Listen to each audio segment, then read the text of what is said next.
Welcome to Moments with Marianne. This is your host, Marianne Pastana, and we're here today with special guest, Dr. Danielle Armour, who's here to share with us secrets to reclaiming your lost sense of self.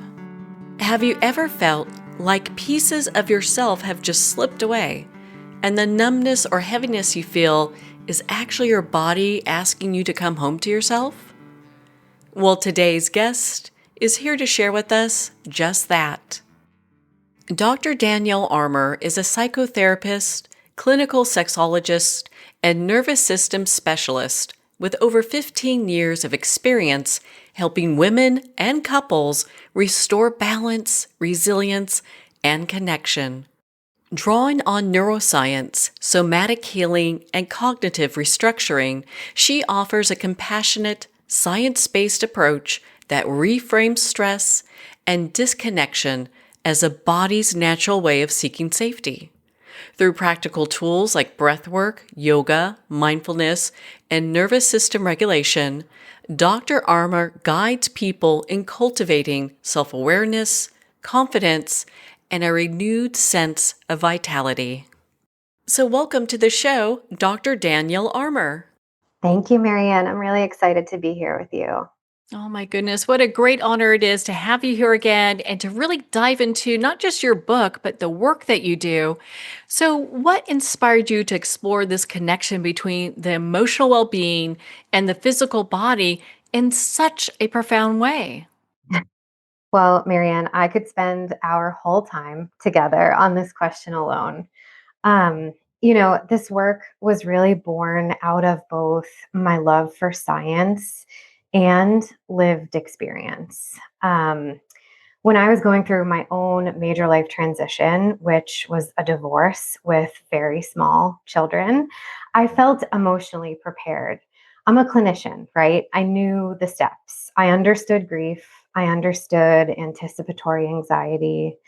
I understood the strain that comes from dismantling a life and rebuilding it. And mentally, I moved through all of that. I did the work. I really did.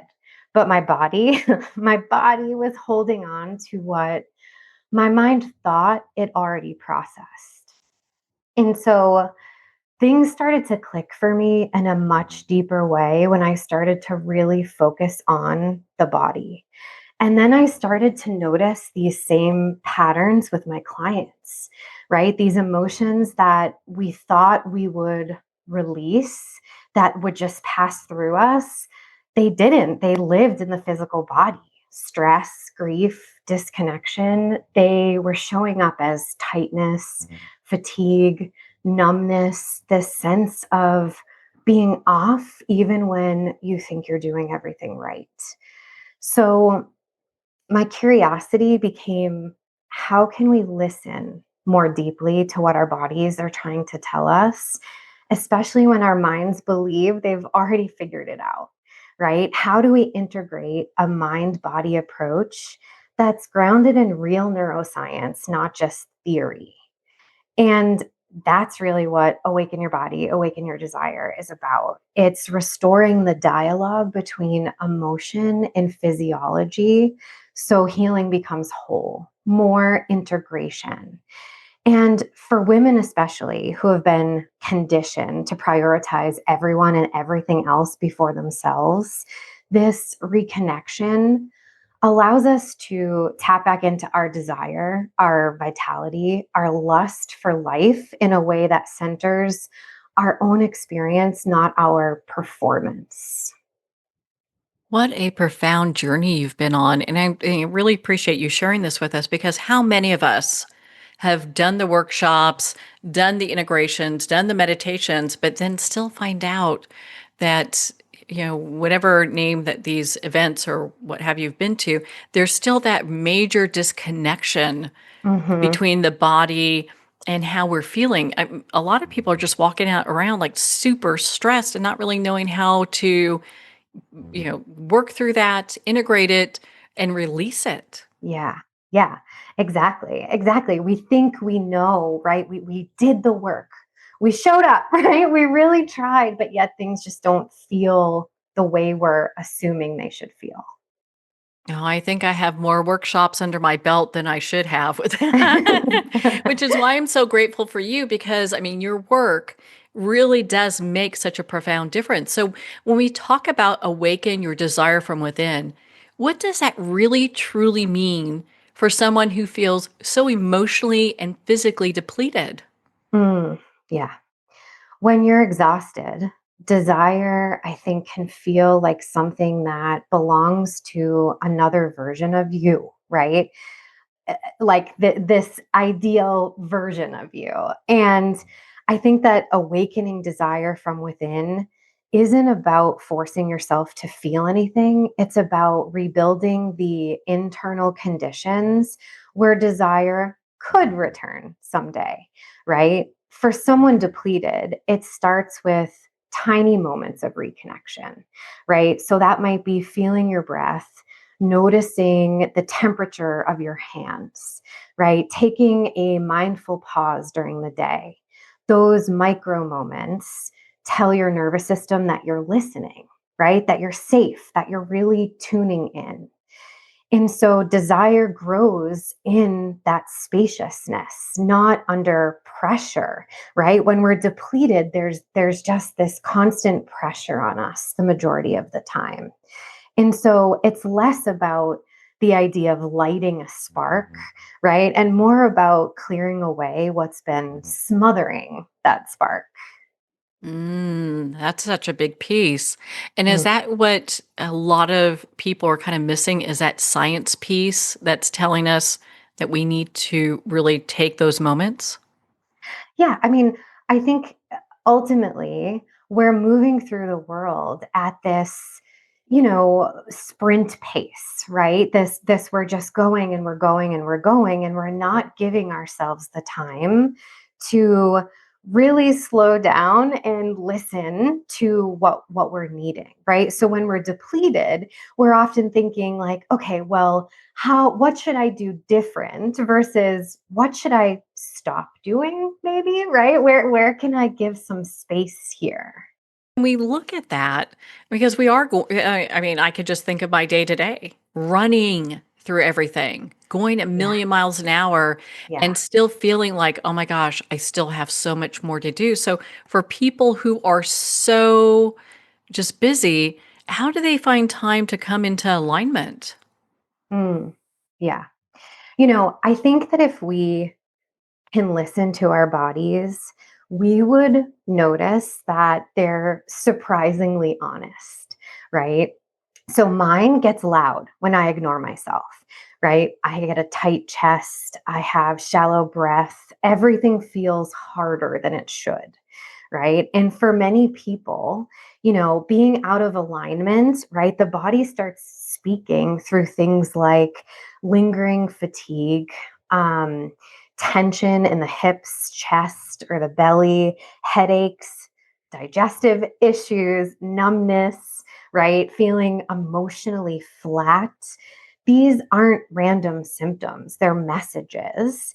And when something is off emotionally or the body just feels out of whack, right, we can get the clues by tuning into the physical body long before our mind might send us the signal.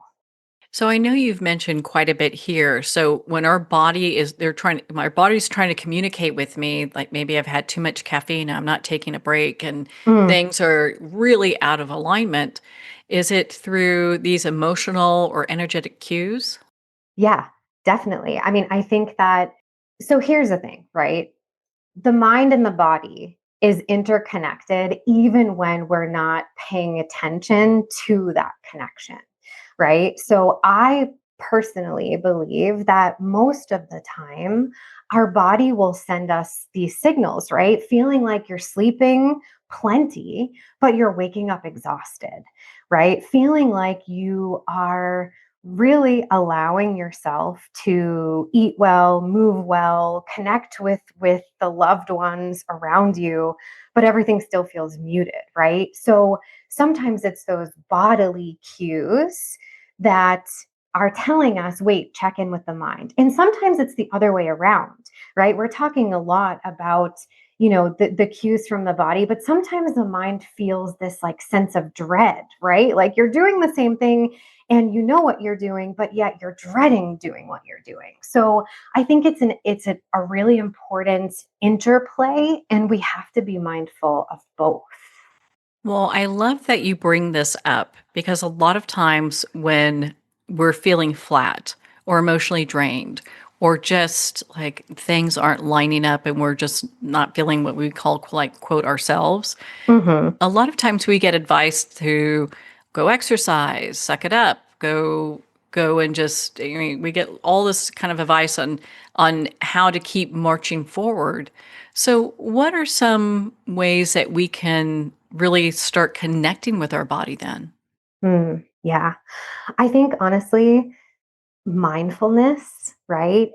Mindfulness brings us back to ourselves, right? And I don't mean that polished, productive version that we show the world, right? The person who's doing all of the things, but rather that living, breathing human that's underneath it all, right? So, mindfulness, even something as simple as noticing the sensation of your feet on the floor, can shift your nervous system out of that vigilance and into presence. And really, that's what mindfulness is all about, right? Being present. And so, again, that mindfulness opens a doorway back into the body. And the moment you return to the body, you return to balance in a more organic way, right? A more attuned way. And it's usually pretty subtle and quiet, but it can change everything if we can catch that awareness, right? If we can catch that state of presence through mindfulness. I know you've covered so much already, but what are some of maybe the early signs that someone has really lost their connection with their vitality? Mm, yeah. Yeah. Some of what I just mentioned, right? That idea that joy is almost work, right? Where you're doing all of the right things. You're eating well, you're moving your body, you're connecting with the folks around you, but it just feels like too much work. It feels heavy. A big one I see is what I like to call practical autopilot, right? You're functioning, but you're not feeling. You're productive, but you're not present. You're living, but you don't really feel alive. And I know that sounds dramatic, but it's true, right? We're just doing the things. We're just living rather than really embracing life. And, I think that those are the subtle cues that our body is whispering to us, hey, are you listening? Because I miss you. What an important piece that is. And you touched on mindfulness, and I'd like to dive deeper into that. So, how can mindfulness practices help us restore balance and just our overall feeling like alive? Mm, yeah. Mindfulness really does bring us back to ourselves, right? I know that I mentioned that, but I think that the simple concept of being alive is to breathe, right? To pay attention to your breath, to be allowing that air to flow in and out in a way that you simply can only do when you're alive. And I think that the way that we can most, let's say, the easiest accessible way to feel that grounded sense of aliveness is through our breath. So, do you have a simple practice that we can either do right now or walk through that will help us bring us back to our breath? Yeah. Yes. So I would say I have many favorites, but a current favorite, which is an evidence based breathwork practice, which really helps the nervous system to downshift, is a simple inhale through your nose to the count of four and an exhale through your mouth for the count of six. And the reason why we exhale longer than we inhale is because we want to activate that vagus nerve. We want to send that signal to the brain that the body is safe by reducing that sympathetic arousal, right? That sympathetic state of stress. That's our stress response. And so inhaling to the count of four and exhaling to the count of six, repeated for just 3 cycles, is enough to shift the system out of that stress state and into a more regulated state. Thank you for sharing that. I think it's such an important piece. And you talked about how this regulates our sympathetic nervous system. So, Mhm. can you share what that is and how that works with the body? And because I think a lot of times we hear about this, but we're not sure how this, if we get this out of whack, what it is, what it does, and why it's so important to bring it back. Yeah, absolutely. So, our sympathetic is that stress response. Our parasympathetic is that rest and digest response, right? The ability to pause and be mindful, right? And when we're in a sympathetic state of arousal, we're drawing upon all of those stress hormones like cortisol and adrenaline, and we are getting ourselves caught in this cycle of feeling tense, of feeling braced, of feeling constricted. So when I encourage the idea of exhaling longer than an inhale, right, to reduce that sympathetic arousal, it's essentially for the purpose of telling your body, okay, I can rest. I can activate that parasympathetic, that rest and digest state. Thank you for going through that. I Yeah. learn something new every day. So, Yeah. Yes. I think in your work, you really emphasize the importance of slowing down. And we've talked about this a little bit before. So, why is stillness so essential in a world that rewards constant productivity? Mm. Because the body doesn't heal in a hurry. And it never will. And I don't like to talk in absolutes, Marianne, but the body doesn't heal when it feels like it's in a hurry. Stillness is really essential because it creates, the internal quiet where truth can rise to the surface, where we notice, maybe the tension we've been carrying or the longing we've been overriding. I would say, during my own difficult times, I find that the loudest truths, the ones that I try to outrun, they only surface when I finally stop moving, when I slow myself down. And I think for many of us, it's because we use that busy mask as a protective mechanism, right? Don't slow down. What will happen if you slow down? Right? But when you finally stop moving, at least when I do, when I give myself permission to feel, I can really tune in. We live in a culture that glorifies busy, right? But like I said earlier, the nervous system can't heal in a sprint. Stillness, in my opinion, gives the body permission to downshift, to soften, to recalibrate. And, I think people often equate stillness with being lazy for some reason, right? And it's not laziness. It's this opportunity to reclaim our space, our ourselves. You're so right. Because when you do hear people just like, I'm sitting and being quiet, it's like, oh, they're not doing anything. When Mhm. that's probably their most important section of the day. Yeah. Absolutely. Absolutely. I mean, I can't tell you how often I hear like, "Oh no, I can't rest. I have too much to do."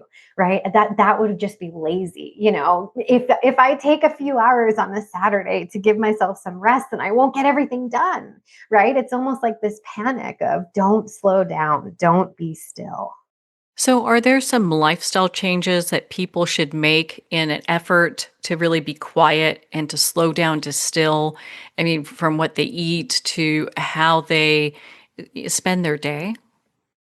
You know, honestly, I think that we are all so different, Marianne, right? We all have such different needs. And you, just simply thinking about how we've all been conditioned to feel, the guilt around, I need to do this, I need to go here, I need to eat really well, I need to move my body in this way, right? There's like so many rules around how to do things.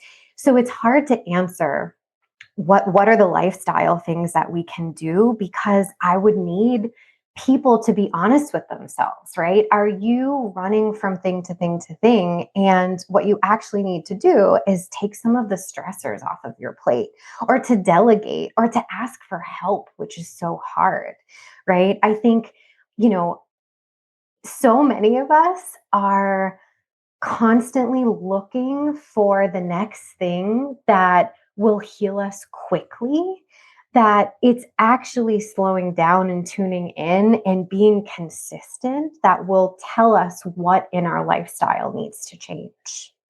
We're so used to that instant gratification when it comes to having things that we think that we get that also when it comes to personal development. Yeah, exactly. Exactly. Those things can be such big, huge shifts. And I know that we've talked about this and we've touched in on how rest is so important. So, for those that are looking to self nourish and really putting this as a priority, like this is a necessity, not an indulgence, Mhm. how can they start cultivating that time in their day and get to a place where they are not feeling like, ooh, I am being lazy or guilty about it? Yeah. Yeah, I love telling people that even 3 to 5 minutes a day of picking a mindfulness practice, picking a somatic movement can completely transform their day to day lives. 3 to 5 minutes, right? And that might be a breathwork practice, that might be a mantra based meditation, that might be a lazy, and I'm using the word lazy on purpose, because a lazy micro movement that you do consistently, repetitively, right? I call them somatic expressive movements, right? As simple as laying in a bed and moving your feet back and forth, left to right, listening to a playlist and giving your body a chance to regulate, right? 3 to 5 minutes, a song can totally change the way that we move through life for the rest of the day.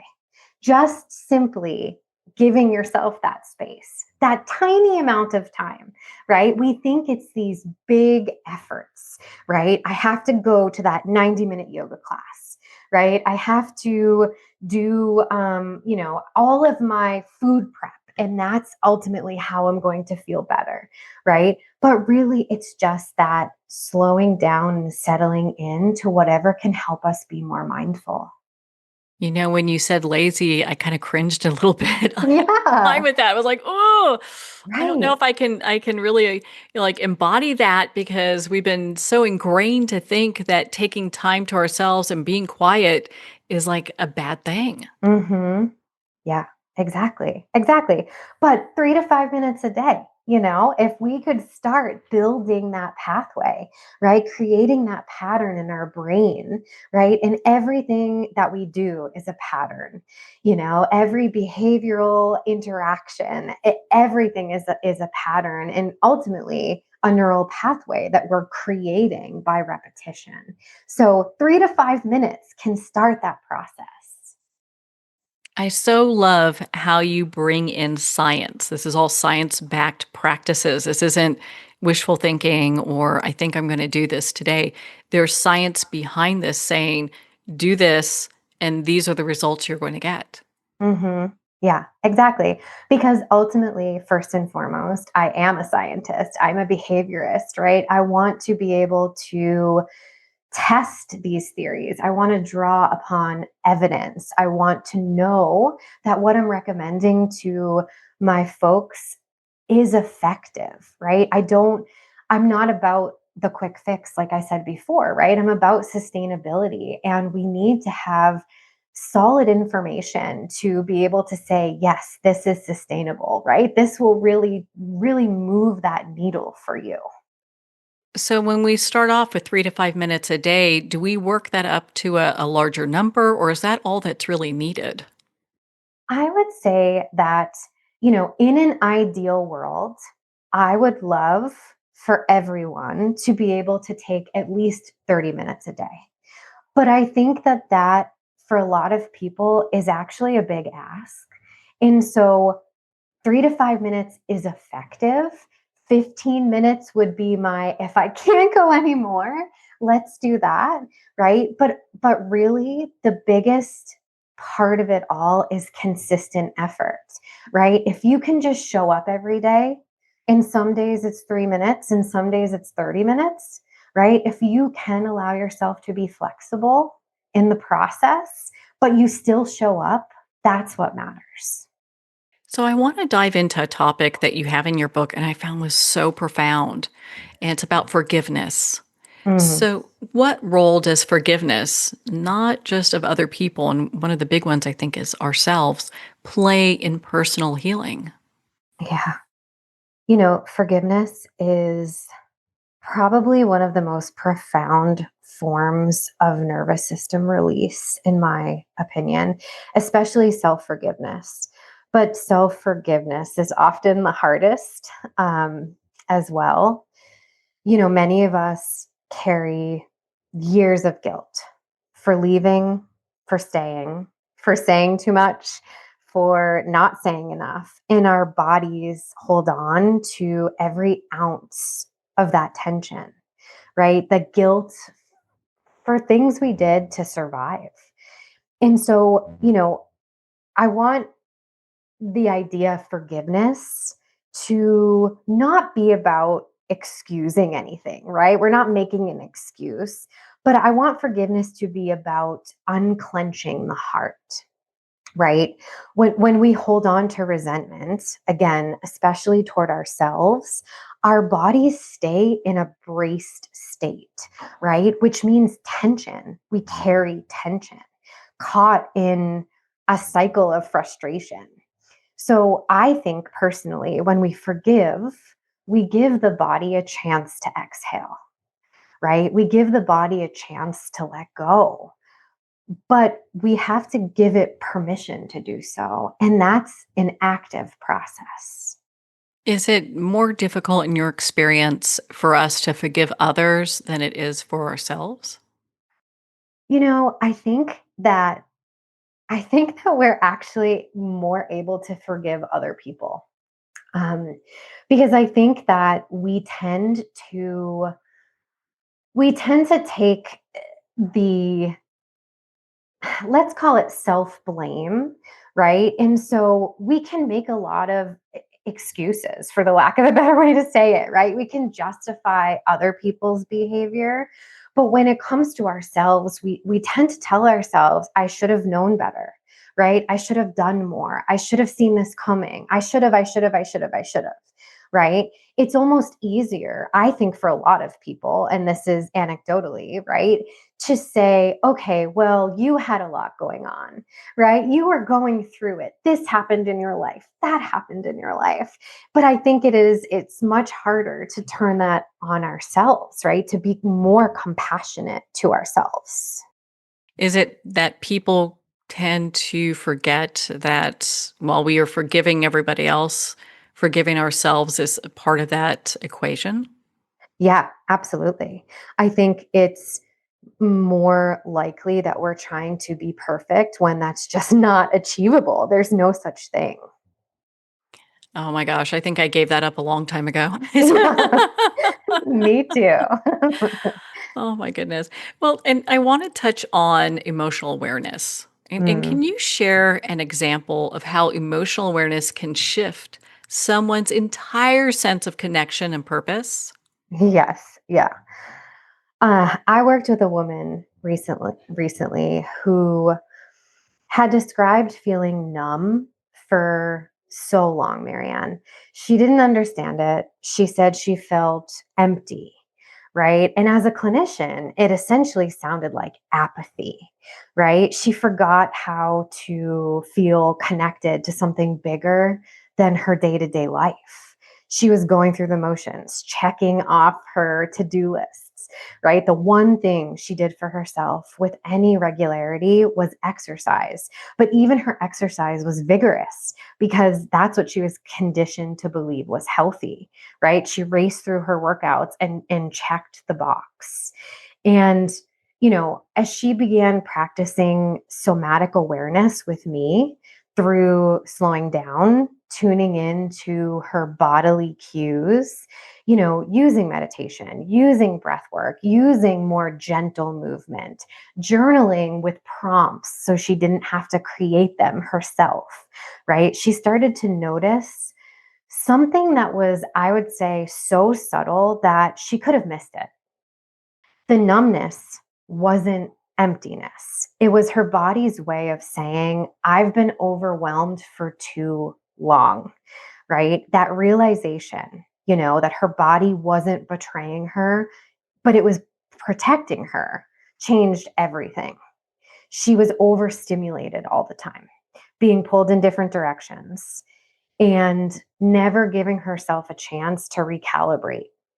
Her numbness was essentially protection.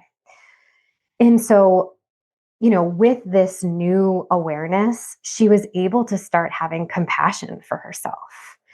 She couldn't connect to herself before our work because she was performing all the time. She couldn't connect to other people because she felt like she wasn't being seen, right? Like she was serving a purpose for everyone else, but wasn't getting anything in return. And so, I think that her own purpose didn't come from pushing herself more like she had been doing for years and years and years. It came from finally meeting herself where she actually was, right? Letting life feel messy instead of perfect, letting herself rest, letting herself come first, which is totally foreign to most of us. But I would say that, helping her shift into holding herself in a higher regard helped her to feel more in touch with her own needs and wants, right? She felt creative again. She felt inspired, all because of the awareness that she was feeling numb because she was overwhelmed, right? She was then able to course correct. Oh my goodness. How amazing is that? Is that like one of the number one things that people come to you for? Because I know you have a waiting list. You see, you definitely see, clients about this. Is it Mhm. because of feeling numb? Is that like one of the number one things you hear? That is definitely high up on the list. I have a lot of people that come to me when they just don't feel connected to anything.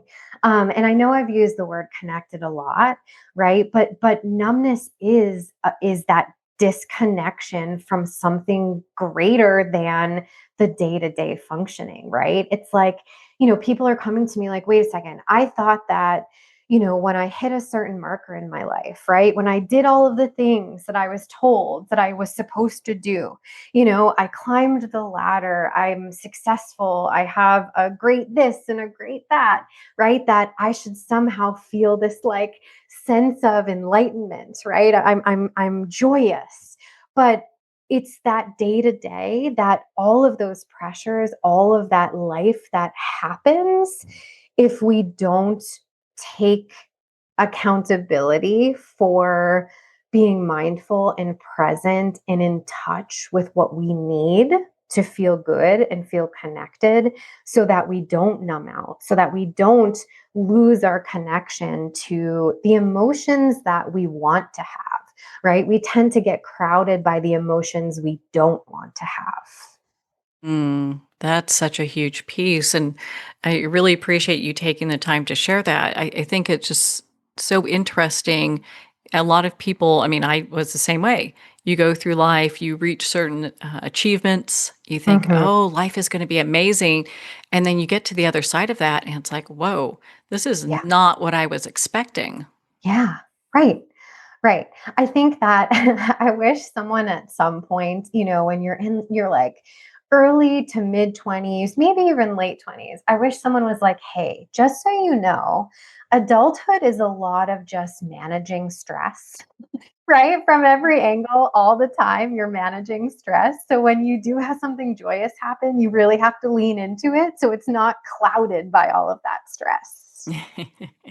For sure. And just the expectation that just because you hit certain milestones, it isn't like you've arrived. Right. There's still, there's a lot still to work either. I don't know if I work through is the right word, but to deal with. Yeah. Right. It's an ever evolving process. So I'd like to touch in on trauma because we Mm, kind of touched on that a little bit earlier. And so how does unresolved trauma manifest in the body? And what are some really gentle ways we can begin to release that? mm, trauma. Um, Unresolved trauma that is stored in the body often looks like tension you can't stretch away, seemingly chronic tightness, exhaustion that sleep doesn't fix, like I mentioned earlier, right? That, we were just talking about that emotional numbness or that feeling flat. But then also conversely, a hypervigilance, right? Where everything feels like it's bringing up a lot of emotion, a lot of deep emotion. Um, and I think especially difficulty relaxing during all forms of intimacy. And so, gentle release starts with exactly what we've been talking about all along, Marianne: grounding breath, really paying attention to your breath patterns. I want you to remember that your breath is the remote control for your nervous system, and we need to be holding the remote. Take it back from whoever you gave it to, right? That's your remote. You get to control that breathing pattern that affects the way your nervous system responds. And also, slow intentional movements using techniques that I talk extensively about in the book to get into the places in the body that we store stress and tension. The hips, for example, right? And it can be either long held stretches or, like I was saying earlier, those repetitive tiny movements, right? They're both ways to help the body regulate, and regulation leads to release. And so, I want to add here that if you've done the emotional processing with a qualified professional, because I do think that's important, that's a part of the process, right? You can do this work in parallel, but if you've done the emotional work with a professional and you're not feeling relief, it's really time to get the body involved, right? Using gentle releases. Trauma unwinds when the body itself feels supported. Okay, so on the flip side of that, what happens when someone really learns to truly listen to the messages of their own body? Mm, yeah. They develop an inner trust that becomes just unshakable, right? Decisions get clearer, boundaries become more intuitive, I would say. Life feels less like a performance and more like a relationship with yourself. And when that internal relationship strengthens, your desire for life grows naturally because you're no longer overriding your body, you're partnering with it. Well, I like this being in partnership with our body. I mean, what an important piece that is. Hmm. How would you define wholeness? And what does that look like in like everyday life? Mm, yeah. Well, I can tell you that wholeness isn't about having everything figured out, right? Even though we definitely believe that to be the case. And it's also not about being healed, right? I think that wholeness is about allowing all the parts of you, the joyful, the grieving, the tired, the hopeful, to belong. They all have a place at the table.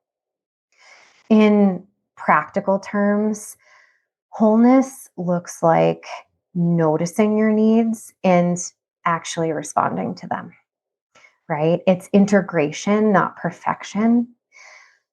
I think to be whole is to radically accept your humanness. That can be a tough one for some people. Yes. Yeah. Yes, right. We all want to be a superhero, right? We want to be able to do everything.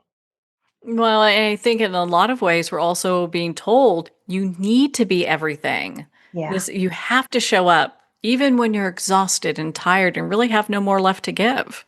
Yeah. Yes. Yes, I agree. What are some of the myths that you'd like to dispel about desire and fulfillment and self discovery? Mm. You know, I think the first is that the idea that desire is something you get back, right? Like it's a misplaced item. You should be able to find it if you just search hard enough. And it simply just doesn't work like that. Desire is something you tend to, like a garden. You water it, you create the internal conditions where it feels safe to grow, right? Desire emerges when we give it room to breathe, when we give ourselves permission to want, right? To want without shame, to want without comparison, and without apologizing for what we want. Um, which leads me to a myth about fulfillment.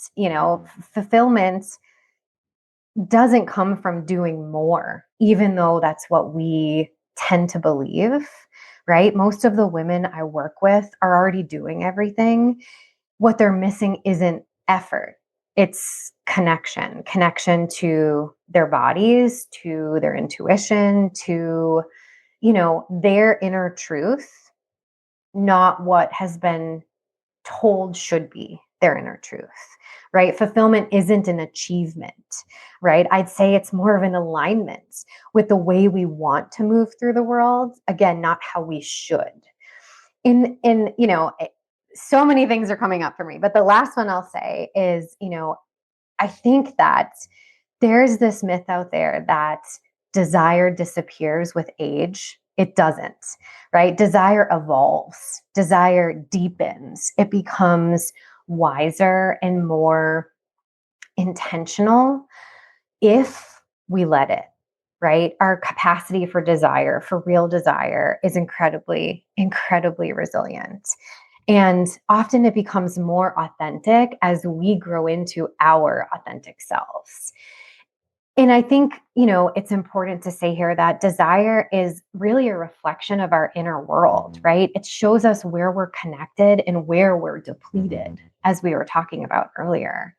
And in that way, I think that desire is actually one of the most powerful tools for self discovery.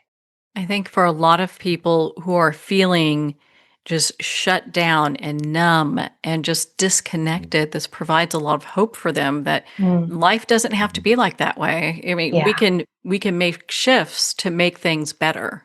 yes, absolutely. So, how do we dive into rebuilding trust in ourselves after long periods of being shut down or Mm, emotionally disconnected? mm. You know, I think I hinted at this earlier, but that trust is able to be rebuilt, is able to grow through consistent effort, right? Through consistency, not these grand gestures.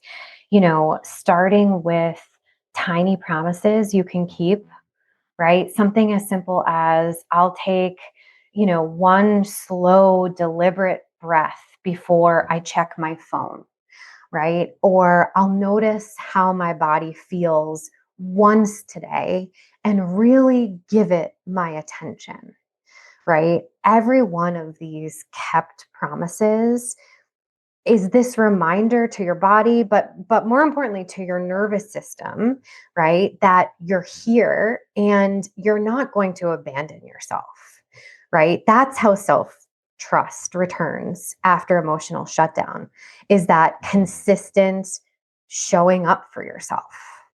I love that. There's really a light at the end of the tunnel for people who are just feeling, in other words, kind of like blah. I'm not even Hmm. sure if there's a better word for that. Right. No, I think that's the perfect word.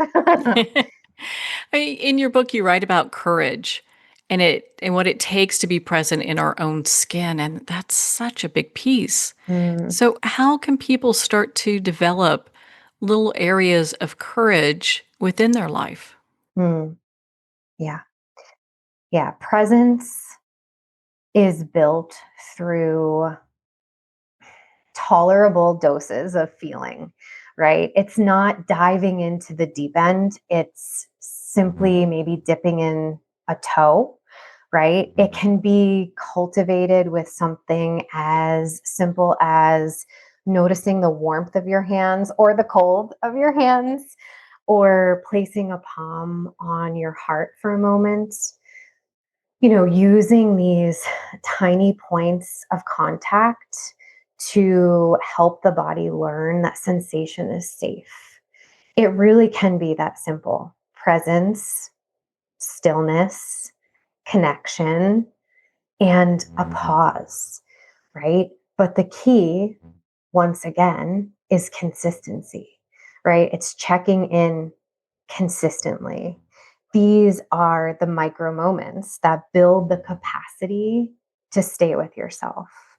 And really, staying with yourself is the foundation of courage, right? To be with yourself when things might feel a little scary.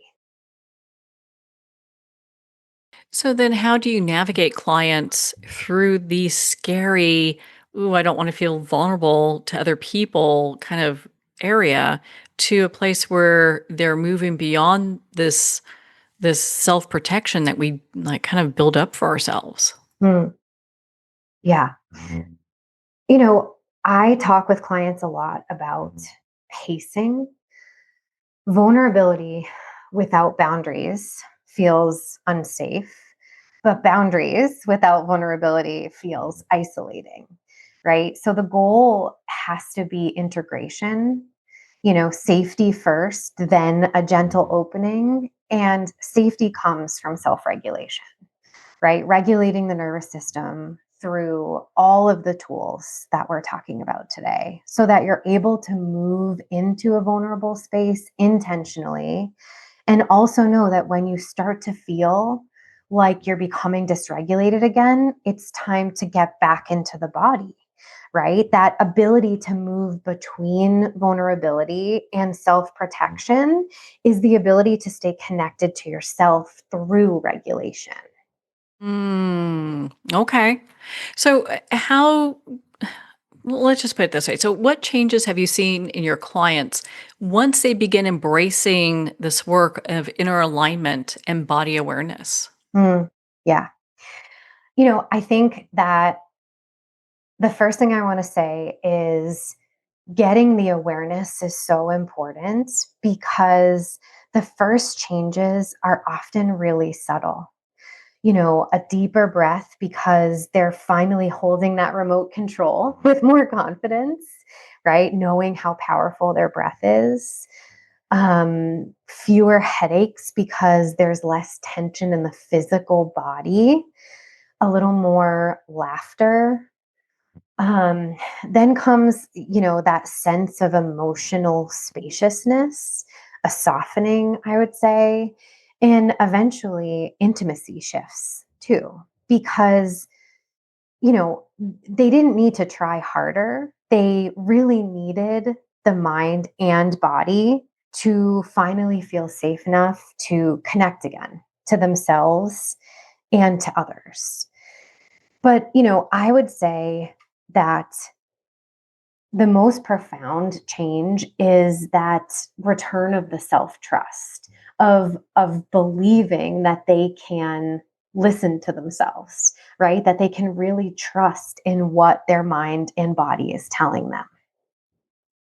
I think that's such a big piece for people to get to this place where they can really rely on the cues that they're getting from their body. Because, I mean, how Mm, often do we ignore that? yeah, so often. I know I have. Mhm. So- and until I started working with you and doing the work that you have outlined in your book, I mean, things were in a very interesting spot, but just being able to make these connections has been a real game changer. Yeah.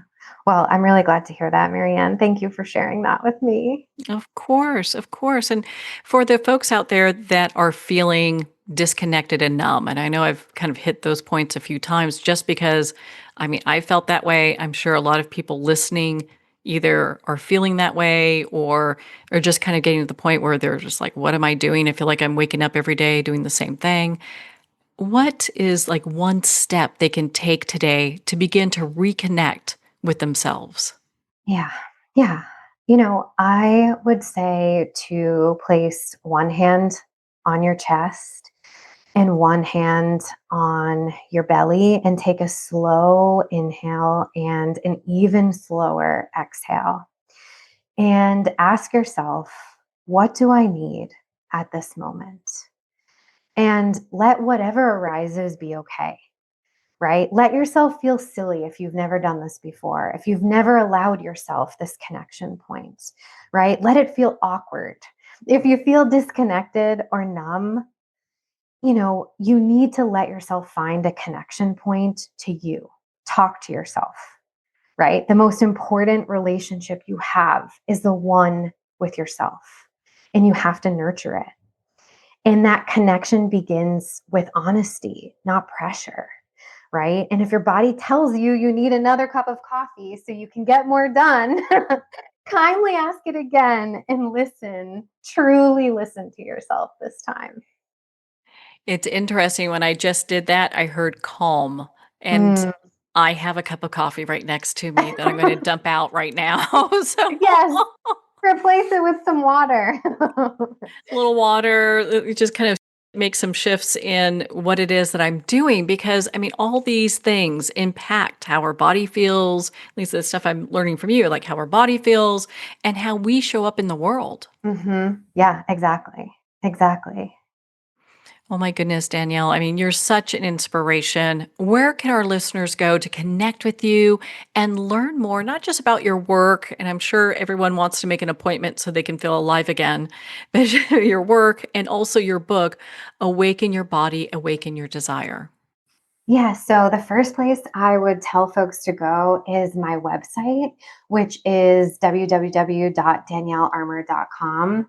The other place I would say to go to is perhaps Instagram. I don't, I try to really be mindful about my social media consumption, but it's such an easy way to connect to folks, to put information out there in bite sized pieces, right? Sometimes it is intimidating to pick up a whole book and try to navigate through it, but I like to put a lot of the information that's in my book on Instagram or Facebook. So you can find me at Dr. Danielle Armour on both Instagram and Facebook.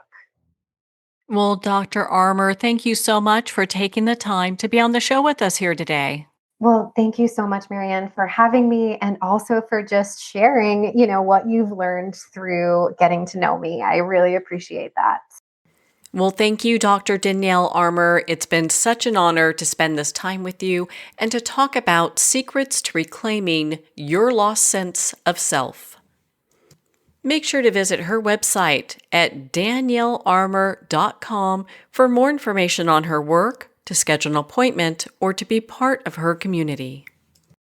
Well, we're at the end of our time today. I'd like to thank everyone for tuning in. You've been listening to Moments with Marianne, where we make every moment count.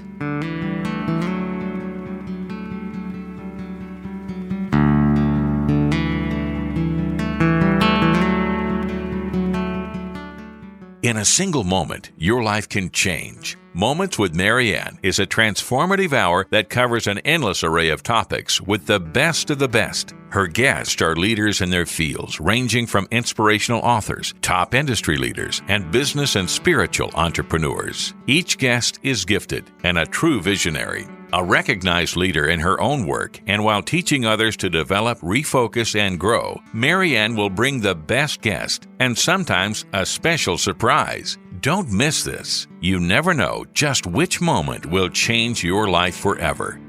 Make sure to tune in and visit momentswithmarianne.com for more information.